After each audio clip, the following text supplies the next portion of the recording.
මම අද ඔයාලට කියලා දෙන්න හදන්නේ මේ අපි දැන් ඔය නයි මිරිස් වගාව කරද්දී දැල්ල කඩනවා කියලා කියනවනේ. ඒ කියන්නේ නයි මිරිස් දැල්ල කඩලා කියනවා.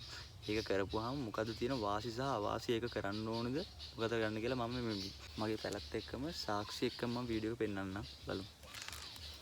යාළුවනේ මෙන්න මේ තියෙන්නේ ස්වභාවිකව. මේ කියන්නේ මම මේකේ දැල්ල කඩන්නේ නැතුව නිකම්ම හැදිලා තියෙනවා. ඉතින් මේ බලන්නකෝ දැන් මේකේ මේ පැලේ ටික දවසක් ගියාම ඒ කියන්නේ ස්වභාවිකව මේ පැලේ විසින්ම දැල්ල දෙකට බෙදෙන අවස්ථාවක් එනවා.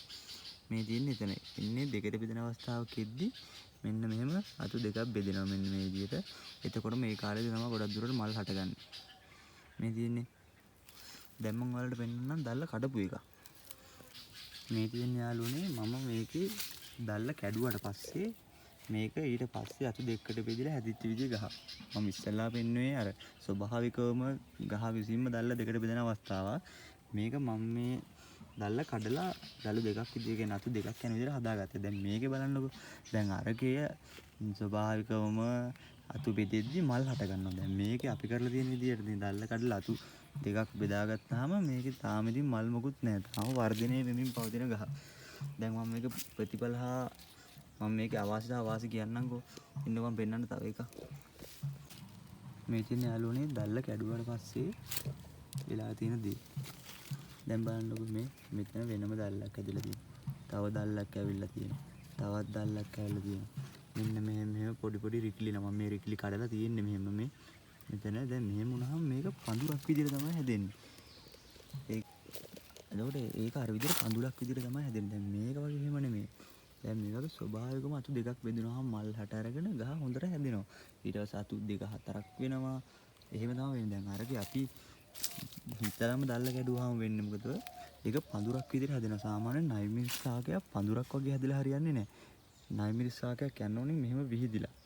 සාමාන්‍යයෙන් එහෙම අතු දෙකක් තියා අතු දෙක විහිදිලා නිකන් කුඩයක් වගේ එන්නේ. ඒ විදිහට තමයි සාමාන්‍යයෙන් මේවා යන්න ඕනේ. ඒකට තමයි හොඳට සාරක් දෙලා දෙන්නේ. දැන් අර දැල්ල කැඩුවාම වෙන්නේ ඒක පඳුරක් වගේ හැදෙනවා. එහෙම අල්ල තේරුමක් නැහැ.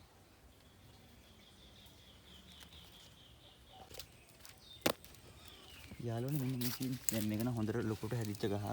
දැන් බලන්නකො මෙන්න මේ අතු ගිහිලා තියෙන විදිය. ප්‍රධාන අතු දෙක බෙදුනාට පස්සේ ගහ සාමාන්‍යයෙන් අර කවාකාර විදිහට තමයි ගිහිලා තියෙන්නේ. දැන් බලන්න ඊට පස්සේ මේ වගේ ගෙඩියෙම හැදෙනවා.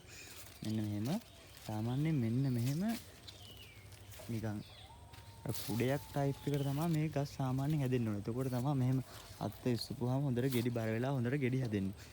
නැතුව මේ දැන් අර පඳුරක් වගේ හදාගෙන සාමාන්‍ය නයි මිරිස් ගන්න එක එච්චර මේ සාර්ථකත්වයක් නැහැ.